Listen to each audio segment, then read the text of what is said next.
Welcome back to Nate the Hate, and we have another collaboration episode for you this week where it is I and MVG once again, and we're going to have another friendly debate or discussion on a topic I think it's a pretty interesting topic, and it's not something I feel has gotten it's gotten a right amount of attention or discussion, and that's about the Switch games that we see get a retail release but do not come with a Switch game card. So like what we saw with Blizzard and Overwatch is they release a box and they just put a digital code inside of it. And it receives a very mixed reception from gamers. So that's the topic we're going to talk about this week. So welcome once again, MVG. Thanks for having me back, and hopefully our audio issues will be much better this week. We heard the feedback from last week. We apologize, but I think we've got a handle on it this time round. Hopefully. So you are not an advocate for the retail releases of games like what we saw with Take-Two announcing this week, that Outer Worlds will not see a physical release for Switch. It'll have the retail box, but it's going to be a digital code. And we've seen this throughout the Switch's generation, and you're not a big fan of this practice, correct? No, I'm not, Nate. But I guess one thing I will say is it also depends on the game. So for something like Overwatch or Fortnite, something that's kind of persistent, a game that just evolves over time, a game that is completely different 6 months, the 6 months like after the game had come out with the changes that have occurred. I can understand that. I can get behind that, because something that's kind of open world, not open world, but like a live services type game where things are always changing.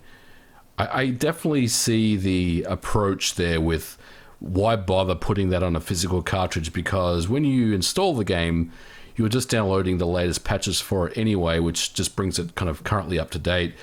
But for something like Outer Worlds, I think that's a little different, and I do not agree with the approach that they've taken on this one, because this is a game that, for all intents and purposes, it's been out for a while now, and there's probably a very slim to none chance that it will get any patches going forward, because the game's been out since when, like November or October 2019. Yeah. Right. So why do we need to bring this out on a digital only version, and also give everyone a middle finger and say, oh, we're going to give you a box with nothing in it anyway? It just kind of doesn't really seem like there's any point to that. And as someone who is a collector of games, and I think for other people that collect video games, they probably feel the same way. It's cool to have a case on your shelf, but it's also like, well, what is the point of this? And I think that's really my biggest issue with the game. Right. See, I am a fan of it. I am an advocate of it, and it's I view it from the point of the business. I can see why they're doing it, and I also view it from the point of like the consumer, where I favor this idea of publishers releasing the game in this fashion. And like collectors, yeah, they're going to buy that box because you want to have the complete collection. And from the business standpoint, I get it, because especially the holidays, you want that shelf space. Yeah. You want to be able to have parents, grandparents go to the store and see your game on the shelf, and they're going to pick it up because, hey, they don't, you don't know what a digital store is, and you want to give something physical as a gift, because that's a lot better than a gift card. So by giving you that box, they feel as though they gave you something, as opposed to, well, here's a $25 gift card. You can buy that game off that digital shop on your own. And it feels like, essentially you gave them like a scratch card. You gave them nothing. So from my view, especially like from the publisher, we are giving you something tangible. And from the consumer view, you do feel like you're getting something. But that's where it comes back to that argument, or the point of, are you truly getting something? Like, do they have to put that box on the shelf when I can just download from the eShop? It's the same thing ultimately in the end, and all I really ended up was with this big box of plastic. And And that's just where, like, yeah, from the business point though, it just makes so much sense to have that shelf space and have that little bit of extra exposure, especially when we consider the eShop is so convoluted and it's such a mess. And if your game's been out for a few months, the discovery options of the eShop are a complete disaster. Right. So, I mean, let's kind of try to figure out why this game is not coming out physically. And my takeaway is that the download for the game is probably going to exceed 16 gigabytes, right? But less than 32. Right. So they have to use a 32 gigabyte cartridge. I mean, is that a fair assumption? I mean, if you look at the PlayStation 4 version, I think it's like 20 gigabytes or something like that. And I did make a Twitter post, and I did misspeak a little bit because I mentioned it was 38 gigabytes, but that's actually the size of the Xbox One X version with the 4K textures. Obviously, the size of the game won't be that capacity, but we can safely assume that it's going to be a 16 plus gigabyte game that needs to fit on a 32 gigabyte cartridge. And my takeaway is that the developer or the publisher doesn't want to put up the money in order to shell out for 32 gigabyte cartridges, which is expensive to do. And CD Projekt Red obviously was very very lucky, I guess, getting Nintendo to kind of bankroll that for them with The Witcher 3 on the Switch. But this is a different situation because this game is not going to sell anywhere near as many copies as The Witcher 3 does. So is that kind of the belief and the understanding of why we're not getting a physical version of this game in your opinion? Yeah, I would definitely say it's probably something along those lines. Like I just checked the PlayStation Store and it looks like the Outer Worlds weighs in at about 20.5 gigabytes for the PlayStation 4. Right. So, and we've seen this with Take-Two before. Like they put LA Noire on the Switch. They put it on an 8 gigabyte game card. They required you to download, I believe it was about 16 gigabytes. Yeah. So now, even though the 16 gigabyte game card has come down in price, they would still require us to say, we'll say a 6 gigabyte download because we're not sure how much compression is going to go on with this game yet because we haven't even seen a screenshot of it on the Switch. Right. So we don't know what compromises have been made. But the 16 gigabyte game card is still relatively pricey. It's not overly affordable. And yeah, it's going to be a $60 game release. But I think Take-Two is probably really looking at it saying the return on investment, if we were to go with a 16 gigabyte game card or even a 32 gigabyte game card, would probably be so low that they may even have to question releasing it on Switch to begin with. Whereas you just throw up that digital copy, your profit margins now all of a sudden increase by 20-30%. And that's substantial. So then why take the time and the trouble to make a box for it? I mean, I'm all about a digital copy. Right. Don't get me wrong. I mean, I'm all about the eShop and putting it out there. But why bother just making a box for it and spending the extra time and money to do that? That's where I think it really just comes down to that having that shelf space and that extra exposure, where you're going to have those customers who maybe don't pay attention to the eShop all that much, or they might check it every other week, and the game release might have just slipped by. They go into their local Best Buy, their GameStop, and they're going to see that box there, and they're going to say, "Oh, I didn't know Outer Worlds came to Switch." Oh, they might not even notice that banner. They'll buy it. They'll go home, say, "Oh, it's digital," and maybe that the mass audience for gaming is generally casual. A lot of the problems we perceive really don't impact a lot of gamers. Like even if we say 10% are going to be bothered by this, I mean that's still a small percentage. So I think it's really just getting those people who are walking into the store, they're doing trade-ins, and they're just walking by the aisle, say, "I didn't know this game came out." They pick up the box, they go home, they download it, and they play it. Because again, the eShop is just it's such a mess. And discoverability is so low on the platform that just having that extra exposure on the store shelves may benefit a game like this. And I mean, we still have to, it still comes down to they're still shipping an empty box. So they're still putting out some sort of cost to produce and manufacture these boxes, print them, ship them. So, I mean, I know the Switch does have there is a minimum you have to print for a game. I believe the number is around 8,000. Right. So I'd imagine maybe they could have looked into something like that, saying we can justify printing what, let's say 54,000. It's not an overly high number, but for a game like this on the Switch, I don't know if Take Two would feel comfortable shipping that many copies and saying we'll definitely sell out. So you don't think it's going to sell that much? At $60, this type of game, I think it's going to come down to, at least initially, performance. Yeah. Like, it's going to have to look good. It's going to have to run well on the Switch. Because, I mean, the game's been out for 6 months now on PS4 and Xbox One.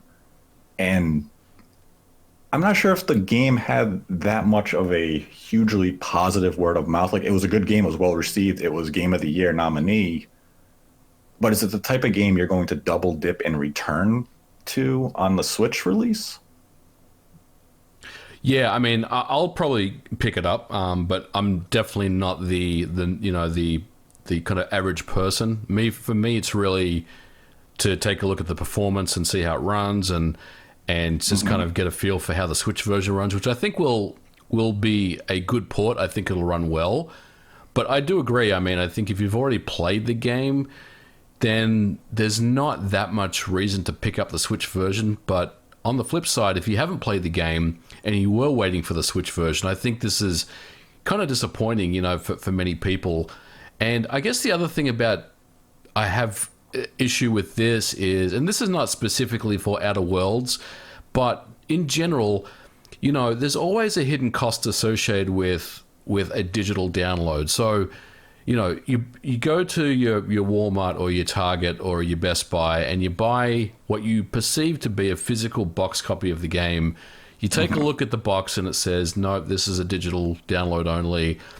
And then you realize that, well, I need to potentially shell out extra money to buy an SD card to fit this game on. Now, That's true. and that's kind of a hidden cost that is always applied to this type of stuff. Now, sure, I mean, they make it very clear that this is what you have to do. So there's no kind of bait and switch here, or it's not, misleading in any way. But it's just, if I go to a store and I see the game and I want to buy the game, I don't want to have to mess around with forking out extra dollars to get an SD card to make the game fit on. And I certainly don't want to have to spend my time and use my internet bandwidth in order to download a game that's going to take 2 hours to download. I mean, 20 gigabytes to some people is fairly significant. I mean, that's a couple of hours worth of downloading in order to get the game downloaded and installed.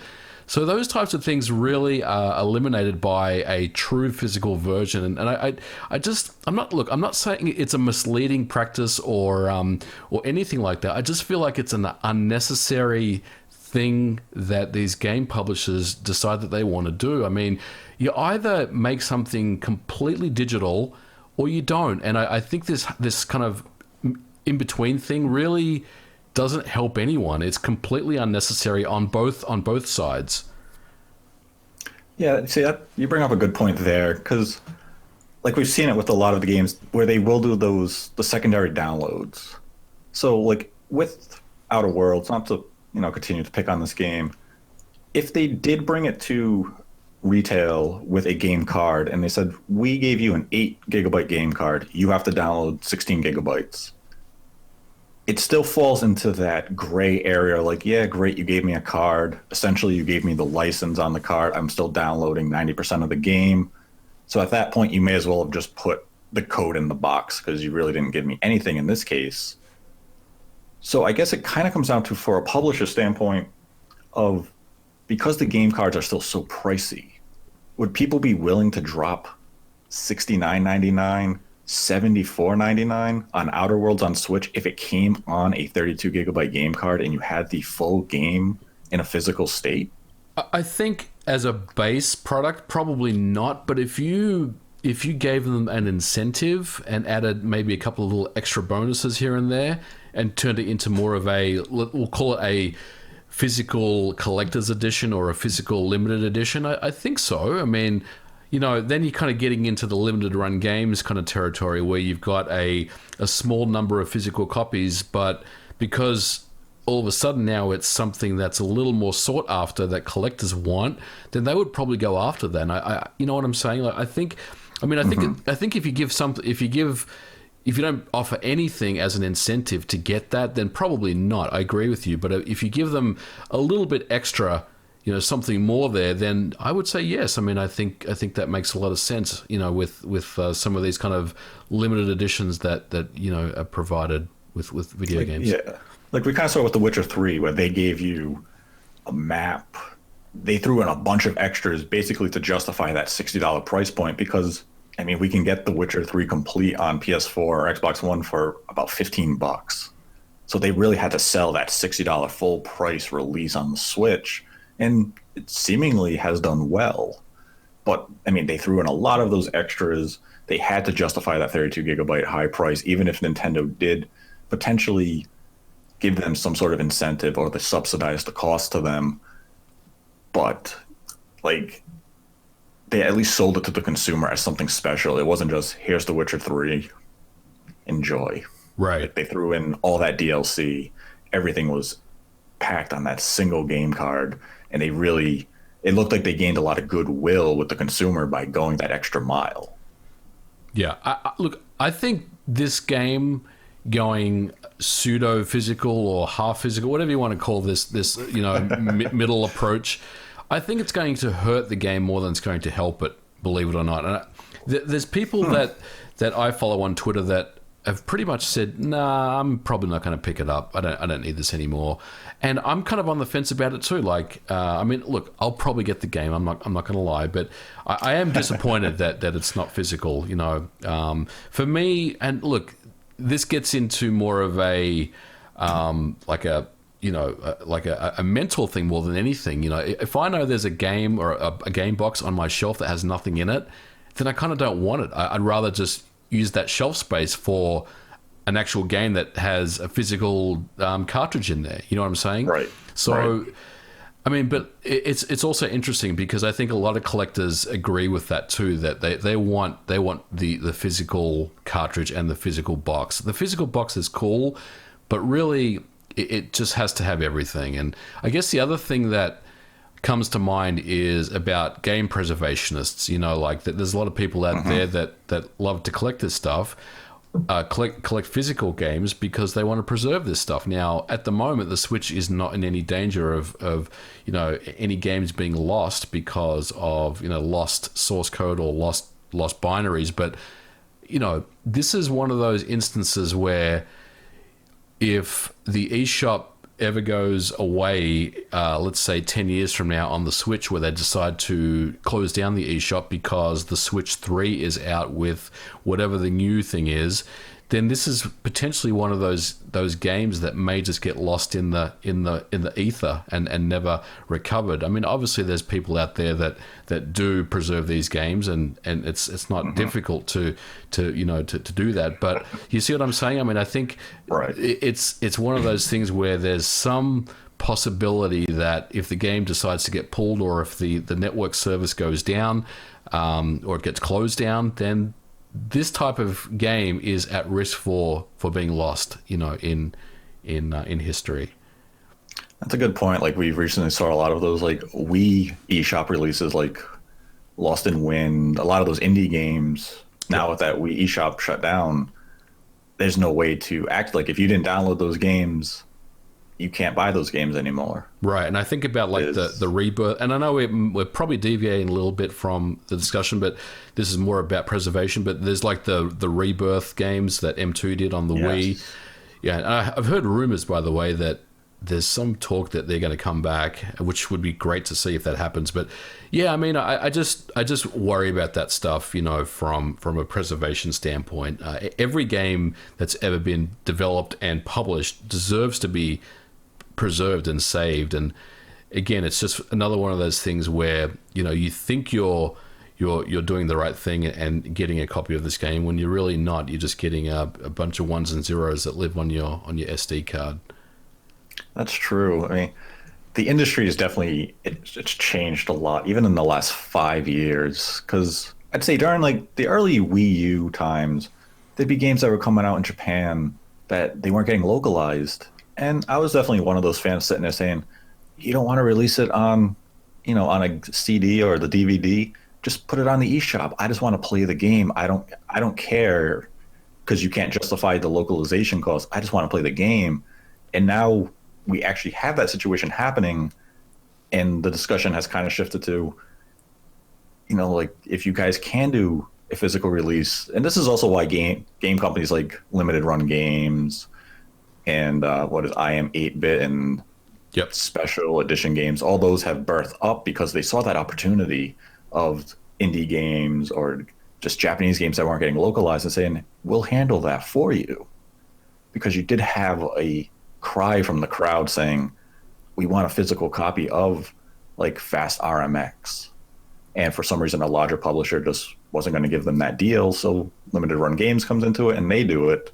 But obviously, a game like Outer Worlds isn't going to get limited run games because Take-Two is a massive conglomerate. If they wanted to do it, they could.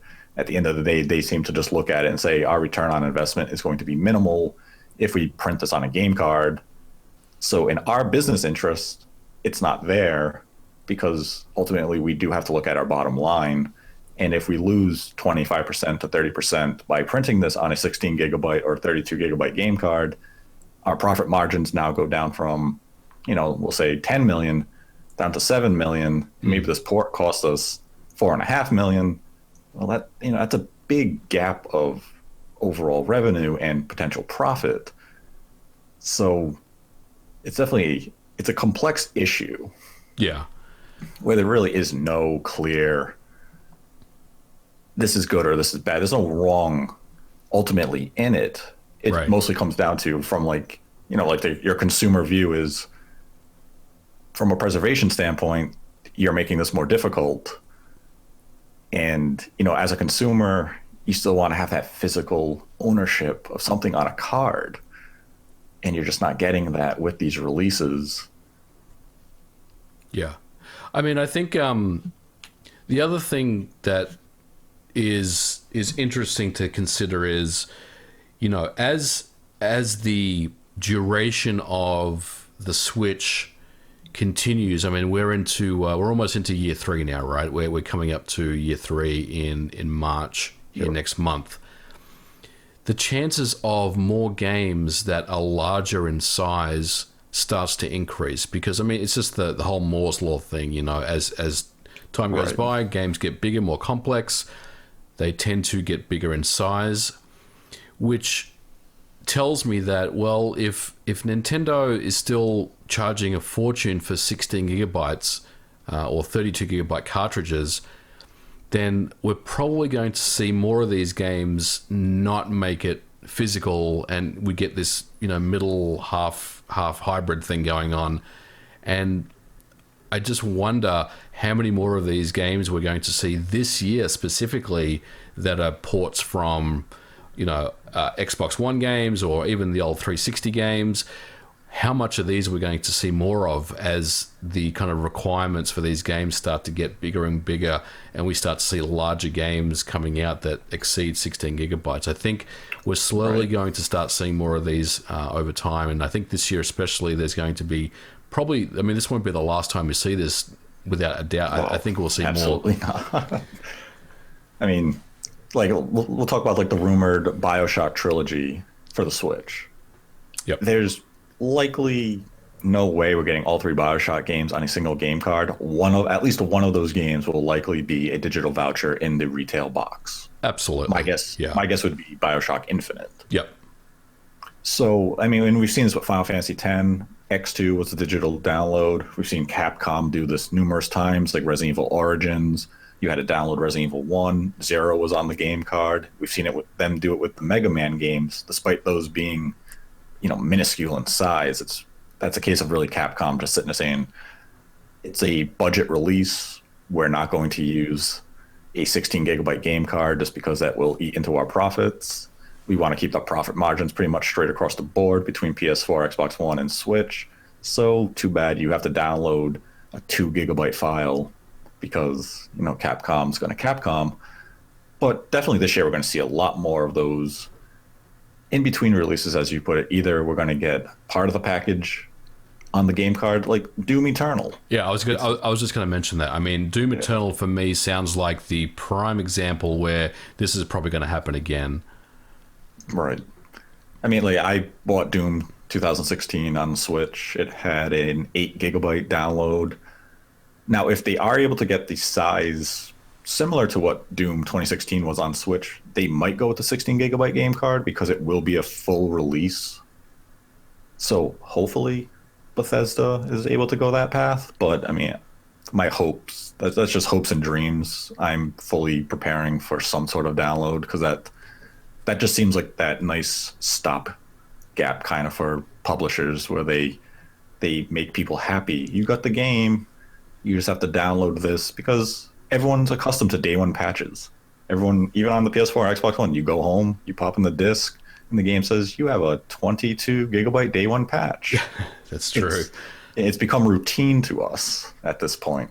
Yeah, no doubt, no doubt. I mean, yeah, I think you're right. I think Doom Eternal will definitely have pretty large file size, even with the Switch port that comes out, and some of these other games that we see this year will as well. I mean, Nintendo, for some reason, the first party Nintendo games usually are pretty small, so they've kind of been pretty good with that. I mean, Breath of the Wild 2, whenever that decides to come up, I mean, I wouldn't expect that to be more than, say, 10 gigabytes in size. What was the first one? That was smaller than that, right? Yeah, the first one, I believe the first one didn't even hit 16 gigabytes in size. Yeah. I think it was only like, it's 13 gigabytes. 13 gigabytes. Yeah, I mean, I would expect Breath of the Wild 2 to be around the same. I don't think it's going to be anything larger than that. And I mean, I don't know, man. I just hope, the cost of these cartridges prices, decreases where we can start to introduce more physical versions of the larger games. And look, I don't know if this is something that's doable, but maybe if Outer Worlds does sell well, that someone like Limited Run or someone will come in and say, hey, we're gonna do a run of some physical versions of this game. The other thing that I've seen before is different regions may drop a physical version of the cartridge as well. Yes. And I'm kind of hoping that happens depending on the region. So we may see it come out in a different region physically, but yeah, I just wish this whole thing would kind of not continue. I mean, you're either digital or you're not digital, and if you're not digital, that's fine. I mean, we get it, but I also feel like a box is kind of, it's a bit of a, it's completely unnecessary, and it's like, well, what's the point of doing this in the first place? I just don't feel like it's the right approach for sure.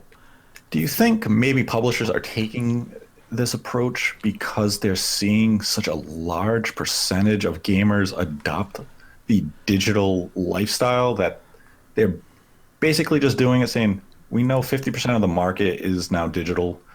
By us throwing it on that shelf, we get that exposure, we get that extra shelf space. Yep. And they're just kind of like, we're going to save ourselves those few extra dollars just because there's just such a large digital population now. Yeah, I mean, I think so. I think the shelf space argument is a good one, and it cannot be discounted, especially when it's been, let's say, 4 months since the game came out on the original hardware last year. By the time the game comes out, it really needs that exposure pretty much everywhere. You go into your department store and you see it on the shelf there. I mean, I think that's big, especially for a game like Outer Worlds, which you're right, can easily get lost in the eShop, especially in March when we're expecting to see Nintendo. Well, Animal Crossing is coming, but we also expect Nintendo to start announcing some pretty big titles here pretty soon.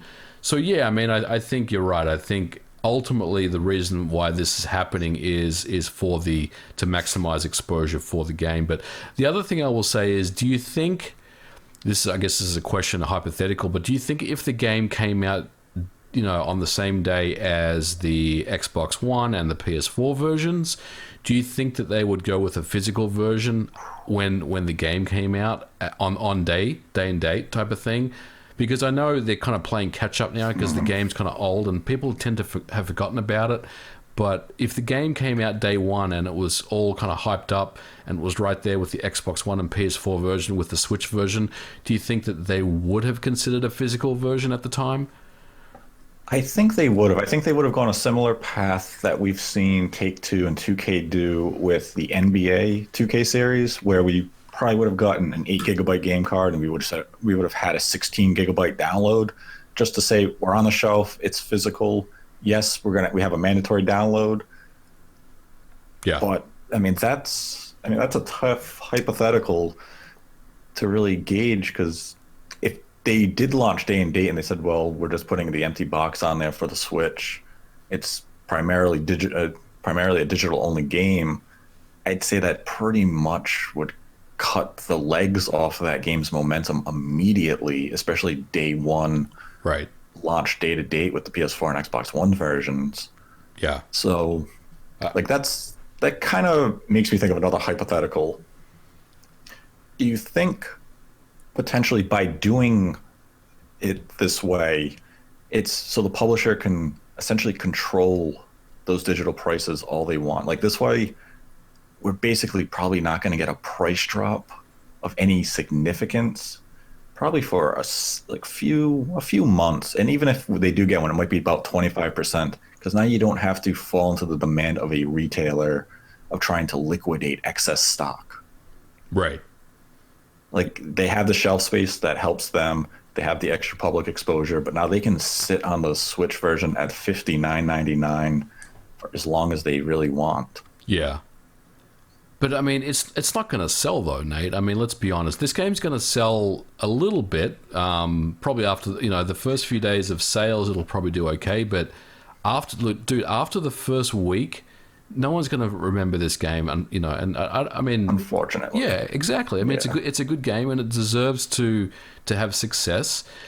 But I also think you've kind of answered my question about Doom Eternal, because Doom Eternal, we still don't know when the Switch version is technically coming after the games come out in March. So that kind of tells me that we're going to get a similar scenario there. We're not going to. We may get a physical on an 8 GB plus download, but. And I'm not saying Doom Eternal is not going to sell on the Switch. I think it will sell quite well because it's Doom Eternal, and I think people are waiting to play that game, especially on the Switch. But it also tells me that after a certain amount of time waiting for a port, there's a bit of time has passed, and it's really. Is it really worth dropping a physical cartridge at that point versus just a box with a code in it, or just an eShop download? I think that's the big thing. Right. And like Outer Worlds is definitely the type of game that I feel suits the portability aspect of the Switch well, just because of the structure of the game. And there's really nothing like that on the Switch, so it kind of has a market to itself. Yep.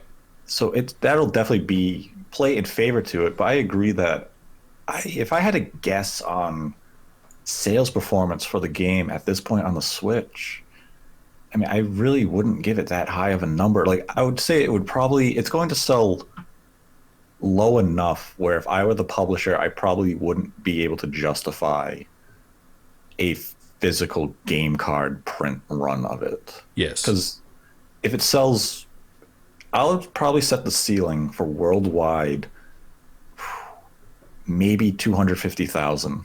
Yep, I would agree with that. I'd probably say, I'd say about 200 to 250K in sales. And like even if I got 200,000 of those sales as a physical run, and I have to use a 16 GB game card or maybe even a 32 GB game card, like my profit is just going to be so low. But if I can get 200,000 sales digitally, my profits are going to be a lot higher, enough to justify the port and the work we did to get it onto the platform.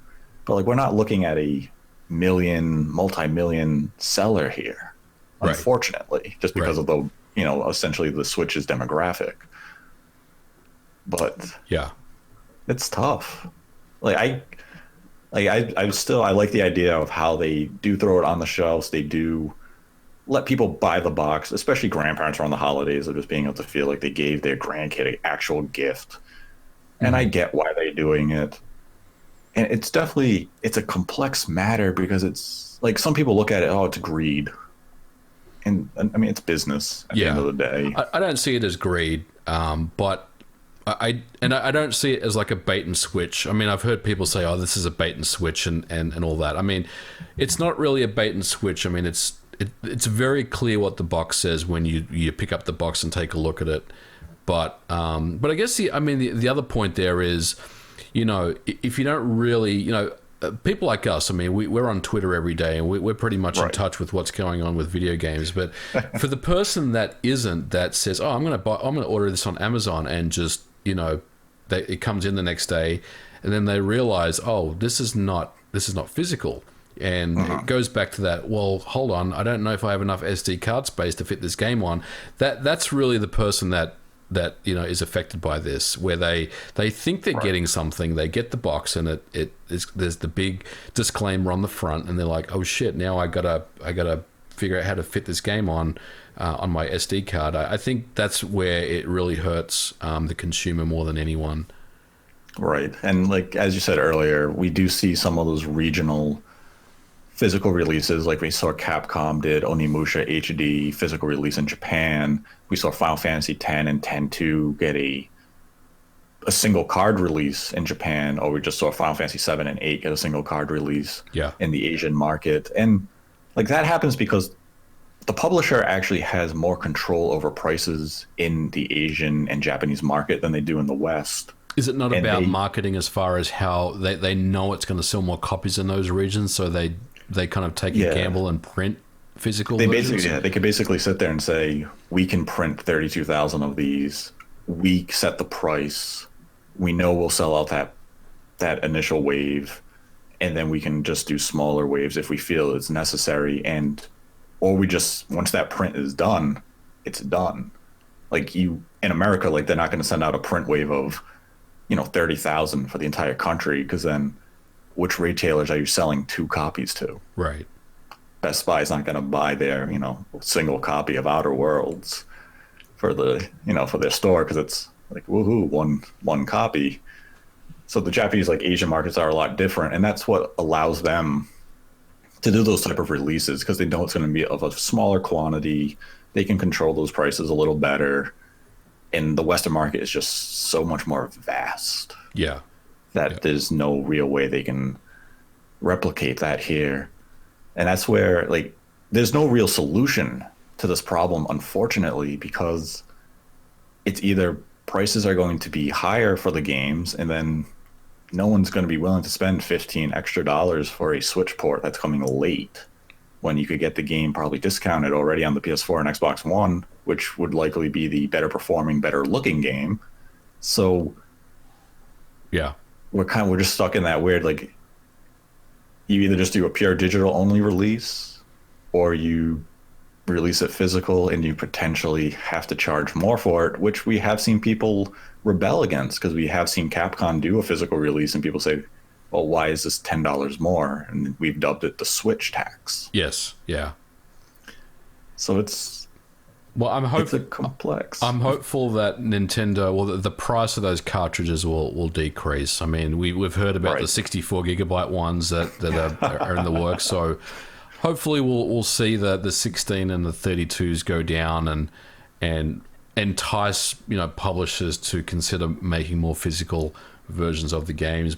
And even limited run games and those companies, Super Rare Games and IM8-bit, obviously they want to publish as much stuff physically as they can, but obviously with those prices of the cartridges going down, it may get them excited about bringing more stuff physically as well. So hopefully we'll see that continue, because I do worry that as the life cycle of the Switch continues, then the game sizes by definition are just going to increase.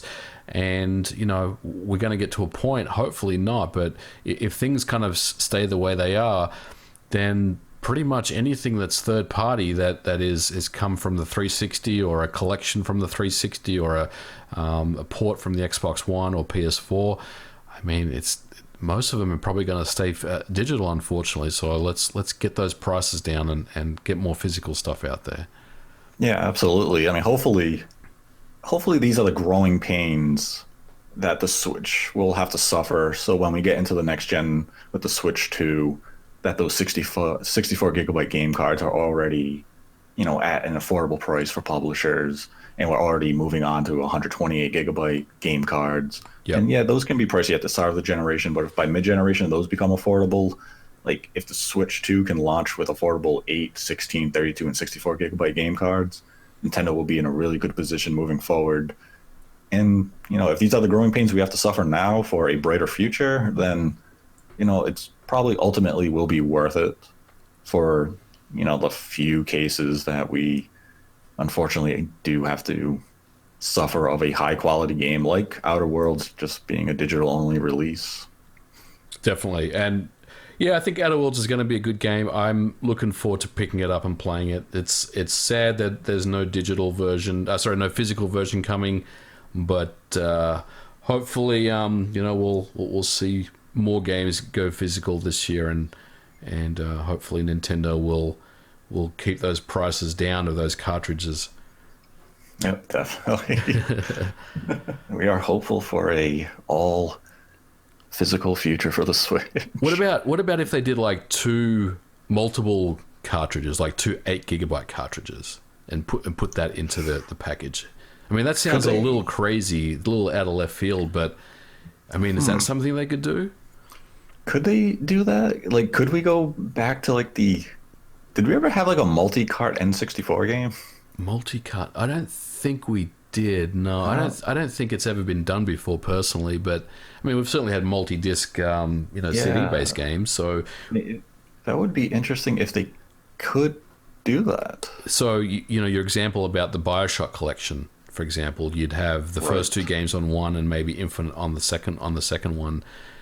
Obviously, that is a little cost prohibitive, especially with the games that may not sell as many copies as expected. It's probably something that would open the publisher up to a little bit of risk as far as losing money on. But the ones that are kind of sure things that the publishers know a lot of people are going to buy, I mean, that may be something that could be considered as well, I guess. I mean, that would be an interesting potential solution, especially we'll use the Bioshock example again. If you really did have here's the 16 gigabyte game card, it's Bioshock 1 and 2, and then here's an 8 gigabyte game card, or maybe even another 16 that has Bioshock Infinite. I guess essentially you'd have to look at it and say, yeah, we released these as $30 on the PS4 and Xbox One, but because we're giving you 2 game cards, we have to charge you $60 on the Switch release. Right. Because we have to justify this somehow. But I wouldn't be completely opposed to that type of offering. Even if they did that as a limited edition, saying you get all 3 on these game cards, normal retail release would be Infinite is a digital download, and that will retail for $40 instead. You might get the consumer a little more willing to go that route. Mm-hmm. Because then it's, at least you're giving me the option. So if Square did that with Final Fantasy X and X-2 of, here, both are on a single game card, we're going to charge you $60 for this. It's a limited edition. You have to pre-order it. Right. If you don't pre-order it, you don't get it. I guess some might feel as though that's kind of a extortion scheme by publishers a little bit. Yeah. Because they'll be like, oh, you're making me pre-order early. You can never please everybody. So very true. But I wouldn't be opposed to that if they went that type of path with select games. Yep. Yeah, it's definitely an interesting idea. In practical terms, does it make sense? I'm not sure as far as cost, but something definitely to consider, especially with more of these kind of collection games that we're going to start seeing. And after Bioshock, I'm sure there's going to be more that get announced as well. I mean, it's getting that compilation of 2 or 3 games coming out is something that the Switch is really good at and people are really embracing. So I definitely think that there could be one way to circumvent the large, single cartridge size that obviously is quite expensive for them to get everything on all the both physical medias. Yeah, it's definitely. I wonder if it's been a conversation internally at publishers where they've explored it and they just look at the price saying, that extra $5, we can't justify it just because we don't know what's going to sell on the Switch. Because, I mean, the Switch does have a lot of success stories. It absolutely does. We've seen third parties, indies all say it's exceeded our expectations.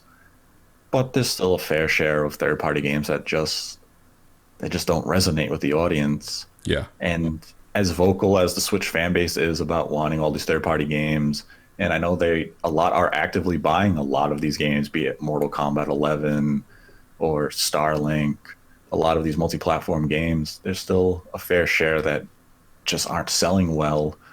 But hey, I mean, Take-Two is showing considerable support. I mean, really the only major third-party publishers who really aren't on board are EA, because the Switch just does not match their demographic and their development plans, and Activision. We've seen them bring like the Spyro collection. I believe were all 3 games of Spyro on a Switch game card, or was there a required download? I think there was a required download, but don't quote me on that. I'm sure someone in the comments is going to correct us on that one, but I believe that's what it was. I didn't play that, so Likewise. So I'm not sure, but like, there's just been, for the handful of developers who have probably really gone this route of just here's the box on the retail shelf. Like I know Square Enix did it with the recent release of Call of Juarez Gunslinger, which was a really random release to even get a physical box. I don't think anyone was really begging for that. I think it would have been fine just strictly as a digital eShop only release. I don't think it needed a box release. Yeah. But it's an interesting topic, and like I talked to some publishing friends who work in those departments for the companies, and they basically told me what I've said is it really came down to it's for shelf space, or they just don't believe the port will sell well enough to justify a actual physical print run. And I didn't even consider the shelf space argument until I was talking to them. Like it never even dawned in my mind of that. Like, you're right. Like how many times do I walk into like a Best Buy or a Target and I look at their wall of games, and you see those games there with the banner, but how many times do you really think to yourself, if that box wasn't there, right, would I even remember that game came out? But by seeing it just for that 1 second, it's, oh yeah, Outer Worlds did come to Switch. Yeah, no, that's exactly right. I mean, I think there's definitely a lot of good reasons to do that and have that shelf space and have your game in the big department stores. I wonder if there's statistics about how many digital and we'll say hybrid digital sales, the kind of the percentage there. What if we ever kind of get that information? I know we get digital sales and we get physical sales. Do we consider this a physical sale? I mean, I guess we would, right? I mean, technically we would consider it a physical sale because you've got something in your hand that you bought. But what would be really cool is to know, when Outer Worlds does come out, how many of these kind of hybrid pseudo physical copies that this thing actually sells. That's an interesting thing. I don't know if the NPD tracks that. Yeah, I'm not sure because I don't think, is Fortnite on the NPD charts? I think as much as I pay attention to the NPD chart, I'm drawing a blank if I've ever seen Fortnite on it. Right. Likewise, I think it's on there, but yeah, I don't know if we ever see the split on there, but yeah, I mean it's interesting. I just want to, I guess I want to see how many copies Outer Worlds is going to sell. That's kind of this hybrid pseudo physical versus digital sales. I mean, I think the digital sales, pretty much like any game, will kind of dominate the Right. sales. I mean, that's a given. I just wonder, what that looks like as far as percentages go. Yeah, that's going to be something I'm going to have to ask some people about to see how they track that, because you'd have to imagine they're not shipping hundreds of thousands of these boxes with the game codes in it. It has Right. to be a very limited print run of. I mean, what could you really figure? Maybe five, six, Yeah. maybe a dozen for a store. So it's not going to be a high number. But that's something we'll have to look into to see if they even track those sales or if it's just tallied as a digital sale. Yep. That's that's an interesting point to end on, I think. Yep. Yeah. I mean, I agree, and I think with this, I'd like to see this kind of pseudo physical thing go away if at all possible. I hopefully, the cartridge prices and the cost to manufacture these things does decrease over time, and I think it will. And I really want to see more publishers start to embrace true physical versions of all their games. And thank God for companies like Limited Run and Super Rare Games that kind of come in after the fact and give the fans and the collectors what they want. And here's hoping that at some point we'll see Outer Worlds in a true physical format, whether it's from one of these publishers that comes in and helps out, or if there's a different region that gets released because it's more popular in a different part of the world. Right. Or even maybe those 32 gigabyte those costs come down, or the 16 gigabyte costs come down a bit, and Take-Two sits there and says, game's been out for 6 months, Yep. maybe we saw a pretty decent reception from the digital release. Let's do a quick physical release of the game. Just get some Definitely. copies on the shelves. I mean, that's something that we have seen happen in some cases where it might be a year later, but a physical copy all of a sudden springs up. Yep. Absolutely.